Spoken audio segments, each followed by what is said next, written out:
શિનોર તાલુકાના સતીશણા ગામે ભાતીજી મહારાજના મંદિરથી પરમારવાસ જવાના માર્ગ પર છેલ્લા 2 વર્ષથી ગટરનું ગંદુ પાણી ભરાતા સ્થાનિક લોકોને ભારે હાલાકીનો સામનો કરવો પડી રહ્યો છે। અનેક રજૂઆતો છતાં સમસ્યાનો ઉકેલ ન આવતા ગ્રામ પંચાયતના સભ્ય અશોકભાઈ મકવાણાએ તંત્ર સામે આક્ષેપો કરી તાત્કાલિક કાર્યવાહી નહીં થાય તો ઉગ્ર આંદોલનની ચીમકી ઉચ્ચારી છે।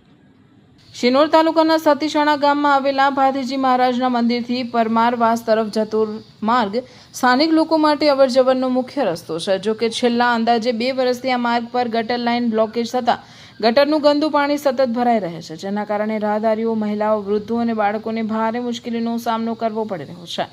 ગ્રામ પંચાયતના સભ્ય અશોકભાઈ મકવાણાના જણાવ્યા મુજબ આ સમસ્યા અંગે છેલ્લા 2 વર્ષથી અનેક વખત સતીશણા ગ્રામ પંચાયત તેમજ તાલુકા વિકાસ અધિકારીને લેખિત અને મૌખિક રજૂઆતો કરવામાં આવી છે। તેમ છતાં આજ દિન સુધી કોઈ અસરકારક કાર્યવાહી કરવામાં આવી નથી અને સમસ્યા યથાવત રહી છે। આ ઉપરાંત પશુપાલકો દ્વારા રસ્તાની બાજુમાં બનાવવામાં આવેલા ઉકરડામાં પશુઓનો ચારો અને વાસિંદુ નાખવામાં આવે છે।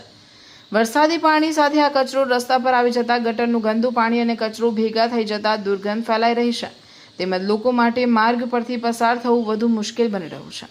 અશોકભાઈ મકવાણાએ વધુમાં આક્ષેપ કર્યો છે કે આ વિસ્તારમાં સુરક્ષા દિવાલની મંજૂરી મળ્યા બાદ પણ કોઈ અસરકારક કામગીરી રદ કરાવી દેવામાં આવી હોવાનું જાણવા મળે છે, જેના કારણે રસ્તો પણ સાંકડો બની ગયો છે અને સ્થાનિકોની મુશ્કેલીમાં વધારો થયો છે। સ્થાનિકોની લાંબા સમયથી ચાલી રહેલી સમસ્યાનો તાત્કાલિક ઉકેલ લાવી ગટરનું ગંદુ પાણી દૂર કરવામાં આવે તેમજ અન્ય તમામ પ્રશ્નોનો વહેલી તકે નિકાલ કરવામાં આવે તેવી માંગ ઉઠી છે। અન્યથા આગામી દિવસોમાં ઉગ્ર આંદોલન કરવાની ચીમકી ગ્રામ પંચાયતના સભ્ય અશોકભાઈ મકવાણાએ ઉચ્ચારી છે।